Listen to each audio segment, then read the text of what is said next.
Thank you. All right, without further ado, I'd like to introduce all the way from Wichita, Kansas, our speaker, Natasha Parker. I was her daughter. It's really sweet. Sorry, I just called you out. I had the honor of meeting Natasha when John DeLynn was here. The day prior, Natasha and John did a religious transitions workshop, and it was one of the most incredible experiences that I've ever had. Getting to see, this really healthy group of people healthily work through so much stuff that a lot of us struggle with as we leave religion. And seeing John and her do that was just profound. And from that, I was like, I want her to speak here. What's really cool about Natasha is she is a certified sex therapist, also a licensed marriage and family therapist. Does so many different things from blogs to podcasts, and I know she said that she'll probably mention that. She's a huge advocate for sexual health and healing, where religious authority, tradition, ideologies have harmed or limited growth and expression. So let's have a really great warm welcome to Natasha. There you are over there.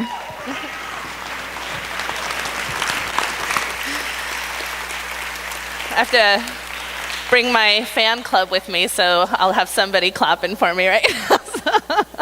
Well, when I agreed to speak on the 8th, I had no idea that it was Mother's Day, and then I was like, is this weird to be talking about sex on Mother's Day? But then I was like, it takes lovers to become mothers, so, it's all good. And I figure, hopefully I won't traumatize anybody on this special day, but anyway, I think that we've introduced me sufficiently. The only disclosure that I will give today, a few of them. First of all, I don't know how to talk about sex in 20 minutes or less, so just bear with me.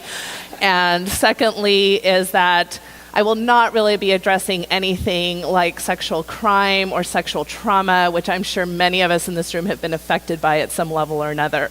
So just, we're going to try to put that on the shelf for as much as possible, but that's not what I'm here to really address. I'm really here to address more relationships and how we kind of just deal with our sexuality from day to day. So sexuality is a really interesting topic to talk about, at least for me, especially since it remains really a highly taboo topic in our overall culture, even though we're bombarded with sexual information on any given day.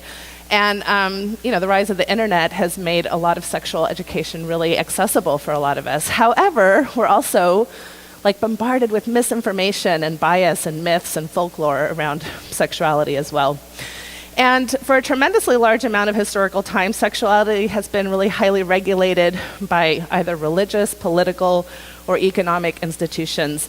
And the messages that we've received over the centuries don't just go away because all of a sudden we have an intellectual kind of breakthrough.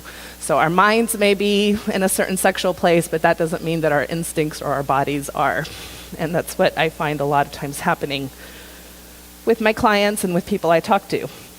So we may not be consciously aware of how sexual messaging has affected us. By the way, this is a good example of the good old days, the ones that we want to return to. So who usually gets to define what sexual health is about? And traditionally, a lot of time religion does. So how many of you come from some type of religious background? A lot of you. Okay, so did you get some type of sexual education in that religious background? How many of you would say you received sex-positive sexual education from your religious background? Okay. All right, so yeah, pastors, bishops, religious doctrines do a lot of this type of work, of telling you what it means to be a sexually healthy person.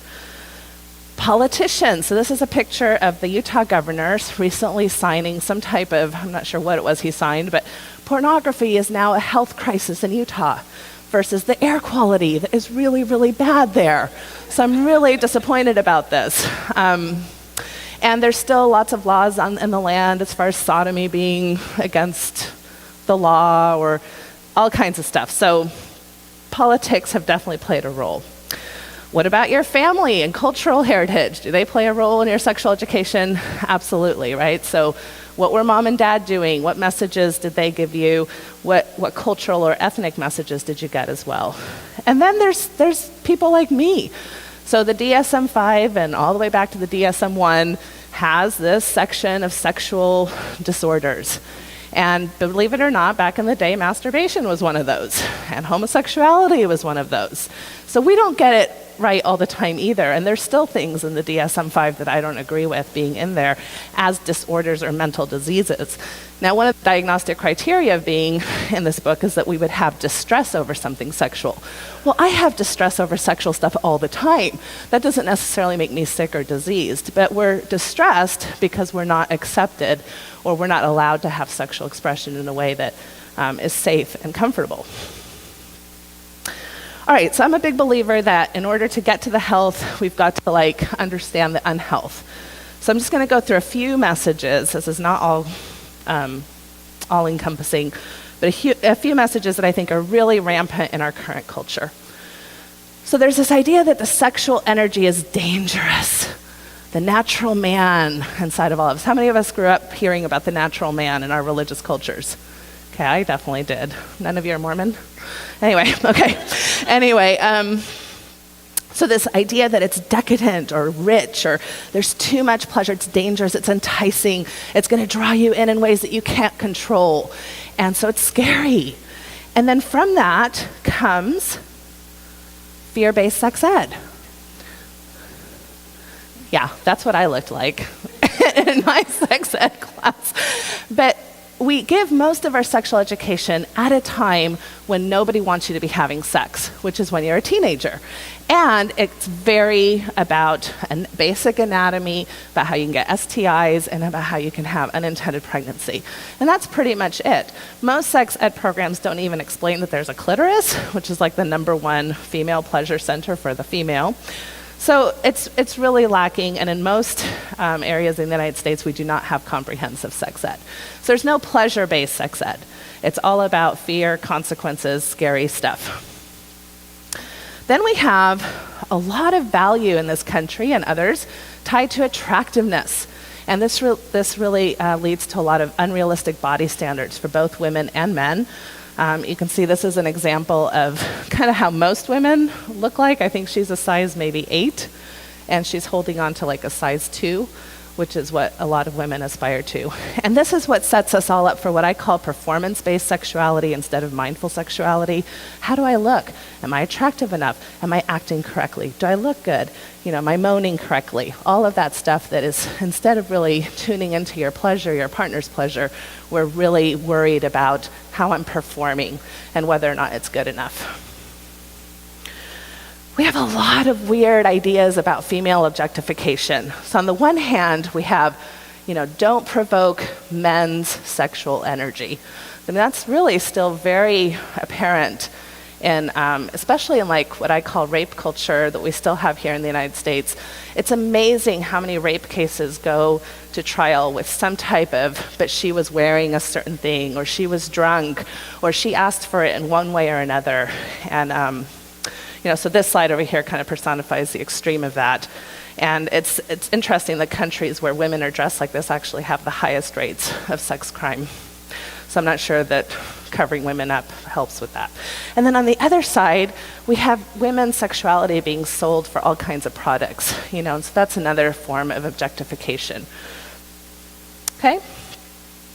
We definitely have a female-male double standard of virginal versus stud status. So women are pure and clean and valuable, and virginity is very valued for a lot of people, whereas men are supposed to be kind of experienced and know how to do things, and the more conquest they have, the better. We're somewhat shifting in this in our culture, but it's still very prevalent, especially in conservative areas of our country, which we are a part of. And this is where you get kind of the slut shaming, or isn't it interesting that we call it still losing our virginity instead of gaining our sensuality, for example?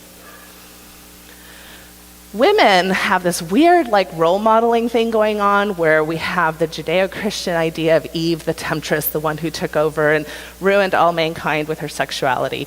And then we've got this mother who didn't even have to have sex to become a mother. And so this weird religious role modeling, right, for women. And a lot of times women tend to lose their sense of sexuality as they become mothers. It's almost like oh, now that I'm a mother, that's kind of, I need to be correct and proper and not be so sensual or sexy. Men get weird messages too. So it's like, you're either all powerful, you know how to come in, you're going to touch her in the right way, you're going to make her moan and have multiple orgasms, or you're just overtaken. Like once you see somebody with cleavage, you don't know what to do anymore, and you're just going to pull down your pants, right? You have no control. Really weird messages. We have a very heteronormative culture. And here I just have really orientation, but this really applies to much more than that. It applies to gender spectrum.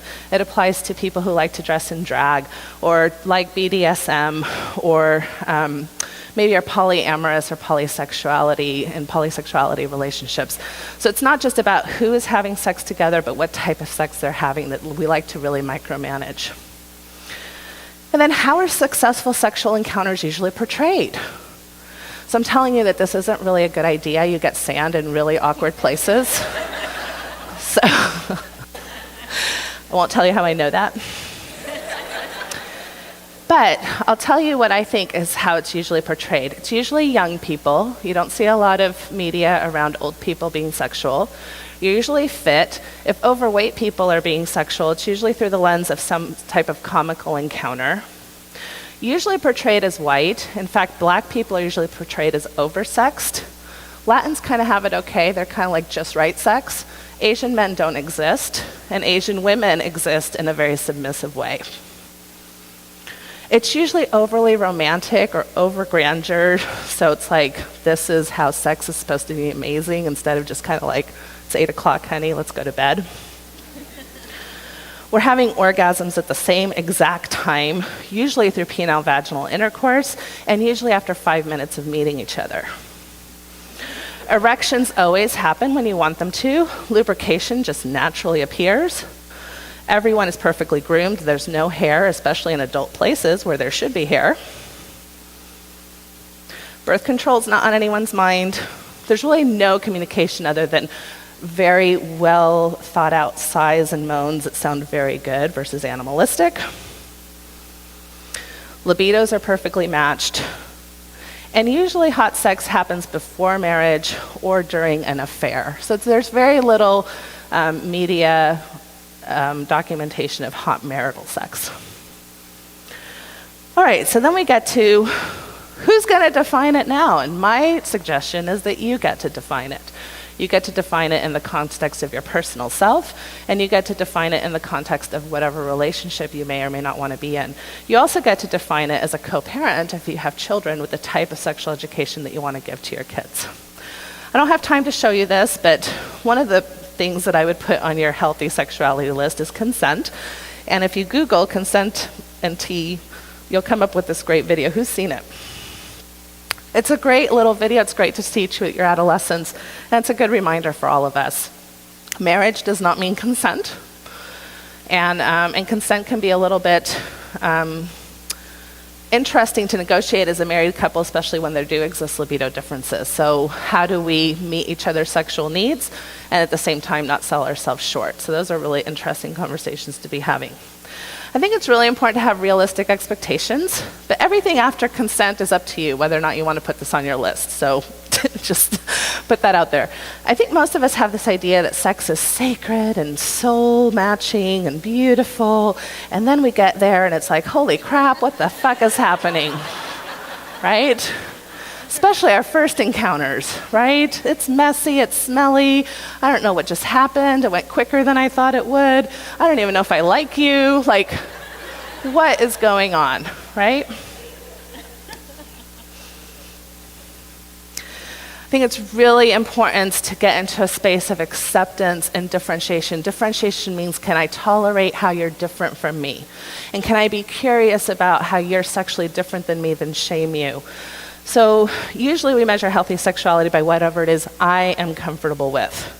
And the reality is that we have different bodies, different brains, different hormones, different libidos. We're not going to have the same erotic tastes. We're going to be fantasizing about different things. We're going to have different turn-ons. We're going to have different things we're going to want to try. What turns you on may not turn me on. There's fetishes. Maybe you want to tie me up, and I don't really know how to feel about that. Maybe you want to look at pornography, and I'm not sure about that either. But I'm okay reading all the erotic novels I want to, So, how do we manage these things that are really different and can feel really threatening in a relationship if we don't know how to talk about them?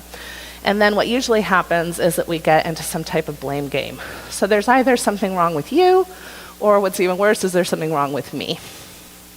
So if we can't figure out our sexuality together, you want too much sex, or you don't want sex enough, you're selfish, you don't love me or prioritize me, or I'm not good enough, I'm not desirable or attractive. And these can be really damaging to relationships. And what I see as a sex therapist is that over time, these can become really toxic for relationships.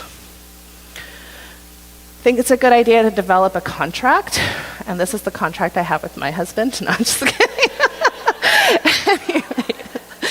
But we are not taught how to sexually contract with one another. So is it okay if we masturbate without the other person knowing? Is it okay to be attracted to another person? Do I have to tell you every time that happens? Is it okay to have privacy in some of my sexuality? Like if I want to look at some pornography or read an erotic book, do I have to tell you about that? Is it okay to flirt? Is it okay to talk about our sex life with my family or my friends? Is there room for experiences that maybe include other people or other ideas or other fantasies? Are we going to be in a closed relationship, which means that we expect every single emotional and sexual encounter to be within that marriage? Are we going to be a semi-open relationship, which means that maybe we're okay looking at some erotica together, or we're okay bringing in, what do I want to say, like a professional to help us with our sexual problems or things of that nature? Or are we going to be in an open relationship, which means now we're going to possibly include other people? These are things that nobody has really been taught to discuss. And I think a really just quick, simple exercise I can give you is to do the yes, no, maybe exercise with your partner, which is you write down every single thing you can think of that people do sexually. And then you write, yeah, I'm totally into that. Hell no, I will never do that in my life. And maybe that might be interesting.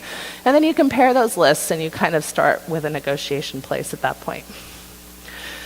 I think it's important to become a good lover, but just because you were a good lover with one partner doesn't automatically make you a good lover with the next. And so what this really means is being in touch with yourself and being in touch with the person that you're currently sexually in relationship with. Part of this is being willing, our own egos. When it comes to sex, we're so sensitive. Like this idea that I could improve as a lover, even though we all kind of know we can, don't tell me that because that freaks me out, right? And it's also accepting that both of us are deserving of pleasure if you're in a two-person relationship. Know yourself. Don't expect your partner to awaken your sexuality in you. That's a mutual exercise. So I think that there's a lot of wisdom in having what I call a toolbox. And this means that we have a variety of things that we like to do or that we like to use. So whether it's the type of sex, like oral sex or anal sex, or using sex toys, or using massage, there's sensate focus exercises, there's having good lubes, there's oils and aromas you can use, there's different positions, like the Kama Sutra shows you. You can go on erotic dates, there's tons of self-help videos and books. You can have planned sex, you can have spontaneous sex, you can have music, you can get professional help. And if there has been some type of trauma in the past, I really do recommend professional help. I don't think anybody is responsible for figuring that out on their own. That's just too hard. I think there needs to be a willingness to address issues of sexual dysfunction, which does happen. So the most common ones are genital pain. A lot of women tough through their sexual pain because a lot of them were given the message that it's supposed to hurt or not be that comfortable anyway. Sex is not supposed to hurt. Your vagina doesn't know that you were Catholic or Jewish or Mormon or anything like that. And so all it knows is that it's in pain and it's clamping up even more, right? And so stop having vaginal intercourse if the female has genital pain and figure that out. There's premature ejaculation. Although most men, I think 80% of men, all of my statistics are not in front of me, so they're somewhat accurate. 80% of men, or maybe it's 60, think that they have premature ejaculation issues when in reality they don't meet the diagnostic criteria for that. So women do tend to take a little longer to have an orgasm than men do, and so you have to kind of figure that out. That does not mean you have PE. Erectile dysfunction can become an issue. It often does become an issue for most men, even though women do most of the rejecting earlier in the marriages, especially through childbirth. Men are usually the ones who end the sexual relationship because in their 60s and 70s, they're having some erectile dysfunction issues, and that's so embarrassing and goes so against the virile man type of narrative that we have that they would rather just kind of not be sexual than have to face that. And there's lots of great ways to be sexual, whether you have an erection or not. Also, males usually tend to think they have a less than normal size penis, which is not true. Women are having labiaplasty surgeries more than ever because they think their labia don't look normal. Most of that comes from porn, where most labia is very smooth and thin, and penises are made to look bigger or are bigger than normal. And make sure you rule out medical issues. Be aware, and feel free to take a snapshot of this, but be aware of the many benefits of sexual expression. So it really is healthy to be sexual in some way or another.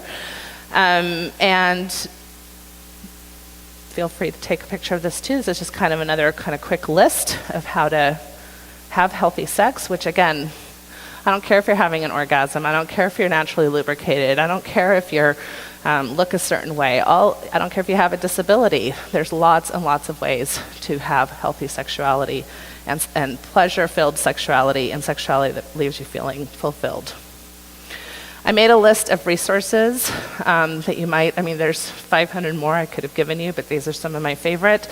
I did also just kind of, my website is here at the bottom, and it has a recommendations page, so it's a bigger page of kind of things if you want to look at some of the things that are out there that are really good, that I feel have good information in them.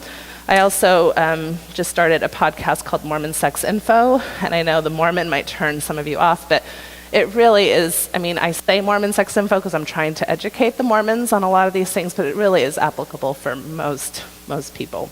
And really good guests, many of them who are not Mormon anyway. So, how did I do on time? I wanted to leave time for questions and answers. So I think that's fantastic. Yeah. Did we have any questions? Wait for me to come to you with the mic. Oh, sorry. I'm gonna jump back here. I did it. 20 minutes. I assume you had to do lots of image searches for this. Did you come across anything really interesting? I always come across stuff that's really interesting, and not just for searches. No, nobody probably wants to know my computer history, so. All right, raise your hand so I can see you. You guys are making me work today. Hold on. Yeah, I think they're recording it. I have a 13-year-old son. Any recommendations of where to start and how to start and what to do?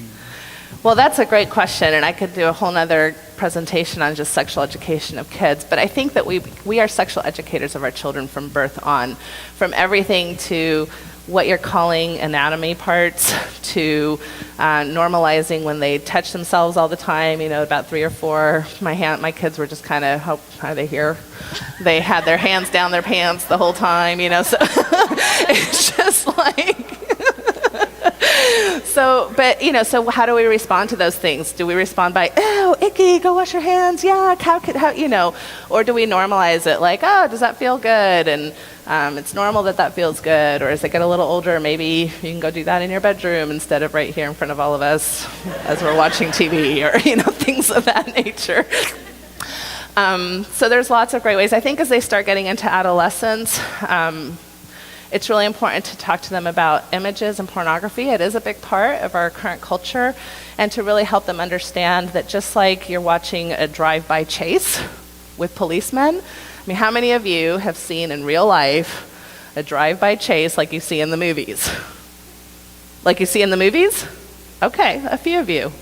For me, it's been a little less exciting when I see the drive-by chases. It's like, oh, okay, there went one police car and one fast car.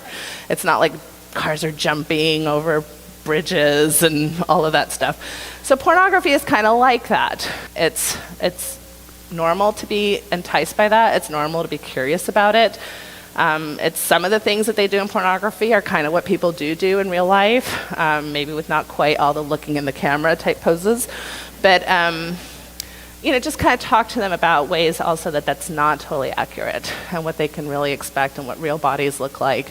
And there's some great books, again, that I would recommend on my website about talking to both kids who are teenagers and kids who are younger than that. Sorry, I should have been paying attention. Okay, I realize that you could probably do a whole other presentation on this question too. So when I grew up in a conservative Christian church, evangelical Christian church, there's a lot of talk about sex addiction and pornography addiction. And there's, in the secular world, there's a lot of talk that doesn't even exist. So I'm curious just what your thoughts are on those things. You're right, it does not exist. There's no such thing as a diagnosis in that little book that I showed you earlier. You can't get diagnosed with sex addiction. Now, I worked in the addiction world. My first 2 years out of my graduate school was working with heroin addicts in Detroit. And I can guarantee you that nobody who has stopped looking at porn in my office is throwing up in the corner, like my heroin addicts were. So any human behavior can become a little problematic for us. I mean, there are people who look at porn 10 hours a day. There are people who lose their jobs over pornography viewing.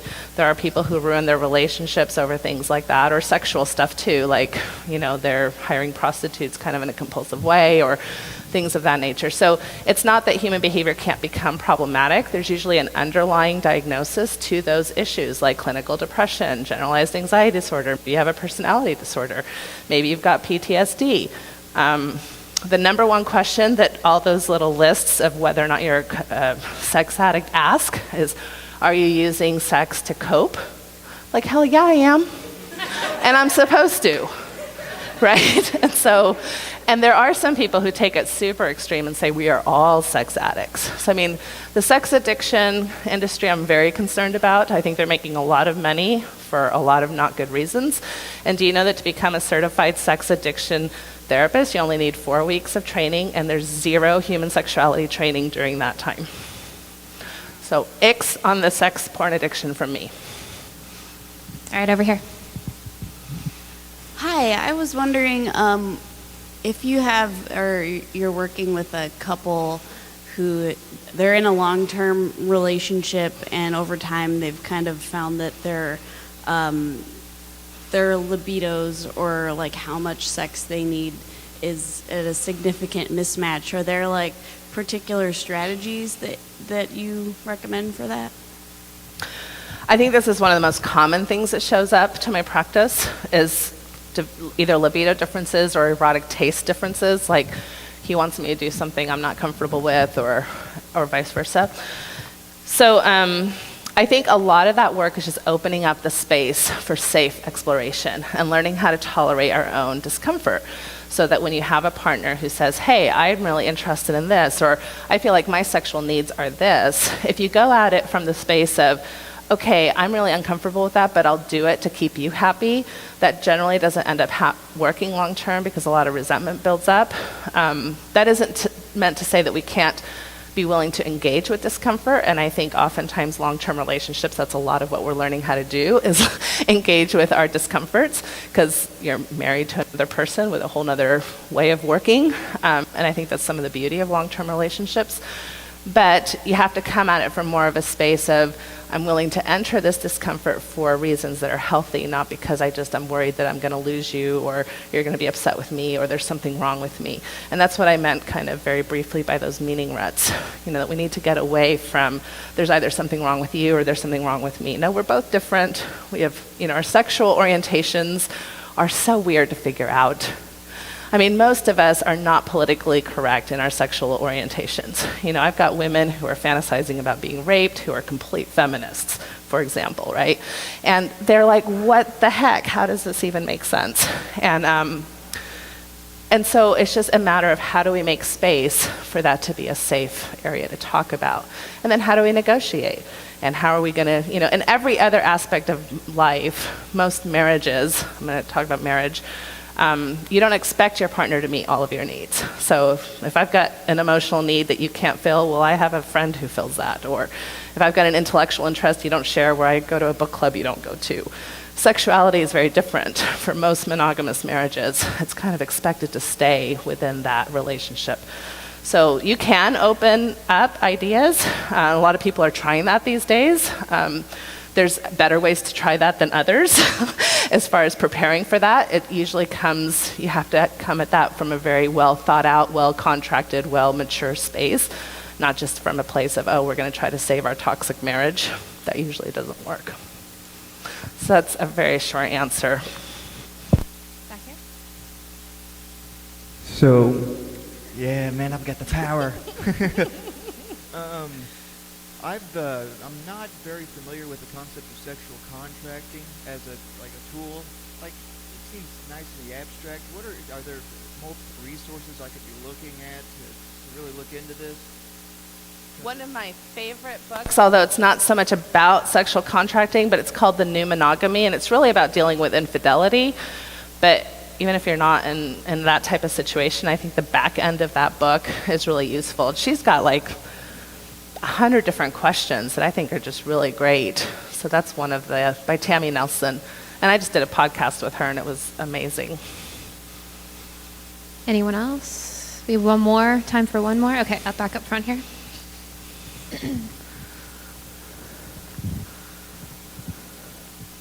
So my question is on monogamy. Is monogamy considered, if religion had not been involved, would monogamy be normal for sex relationships, or would it not be? If that makes sense? That's a really good question with a lot of different answers depending on the books you currently are reading. And I'm not an evolutionary scientist per se. I think that monogamy worked really well. First of all, when you were in a survival mechanism type of society, you didn't have a lot of time to think about other relationships because you were trying to eat enough and feed your family enough, and things of that nature. I think monogamy also came highly about due to political and economic type situations. So in other words, we need to control whose heritage, before DNA testing, whose kid is who, and I don't want my heritage to go to a kid who isn't even mine, et cetera, et cetera. So a lot of that stuff can be traced back to those types of ideas. At the same time, romantic love is something that's been around for a long time. Even in those situations, people have been romantically in love with others. And I don't know, how many of you have experienced heartbreak? It's pretty tremendous, right? And so we get pretty territorial over one another, and it's not like there's been a huge amount of historical background for polyamory. And when there is, it's not what I would call polyamory, it's polygamy, and then it's still a place of control and oftentimes religious type of institutions telling you that's the type of marriage you should have. It's not because people are like, oh yeah, I want to live with 5 different people that I really love. So it's a complicated question. I'm not sure I have a great answer to that. We do live in a highly monogamy valued culture, and those who are polyamorous usually are very marginalized. You'll have people who I really respect, like Sue Johnson, saying it never works. I don't agree with that. I think she's a great relational therapist, but she's not a sex therapist. And you just have to if you're going to make that work, you just have to know that jealousy can be controlled, and you can develop the tolerance for that. It's like all other sexual things. It works for some people, it doesn't for others. I'm a big believer of trying things out for 3 months without kind of this idea of we're going to do it and we're going to do it forever. It's kind of like, or let's try it even in our fantasy play before we try it in real life, or let's try it in our, there's a lot of people who observe before they participate in those types of things. So it's interesting. I'm getting a lot more clients trying to negotiate those types of issues because I do think it's a new thing that we're all getting a little bit more comfortable talking about, but not really knowing how to negotiate. The big polyamory that's been happening is infidelity. 40% of marriages in the United States deal with infidelity at some point or another. And so that's an unhealthy way to do polyamory. Well, let's give a really great. Okay. Thank you so much.